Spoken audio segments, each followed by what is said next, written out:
చూడగానే మీ స్ట్రెస్ అంతా మాయమైపోద్ది. మీ ఇంట్లో చిన్నపిల్లలు ఉంటే తప్పనిసరిగా ఏ కుక్కను పెంచుకోండి. చిన్న పిల్లల్ని అవి చాలా జాగ్రత్తగా చూసుకుంటాయి. మీ పిల్లలు వాటితో ఆడుకుంటూ ఎదుగుతారు. వాళ్ళు స్కూల్ నుండి రాగానే ఎగ్జైటింగ్ ఎదురు వెళ్తాయి. 5 ఏళ్ల మీ పాప తెలియకుండానే దానికి తిండి పెట్టడం, మూతి తుడవడం, యూరిన్ పోస్తే క్లీన్ చేయడం, ఇలాంటివన్నీ చేస్తూ ది బికమ్ మదర్స్.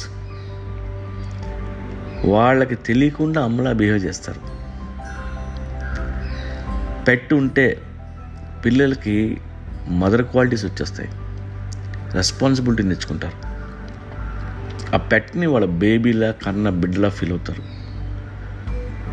స్కూల్ నుండి రాగానే అమ్మని కౌగిలించుకోవడం మానేసి ఆ కుక్కని ఓ అమ్మలా ఎత్తుకుంటారు. దయచేసి ఇంట్లో ఒక పెట్ని పెంచుకోండి.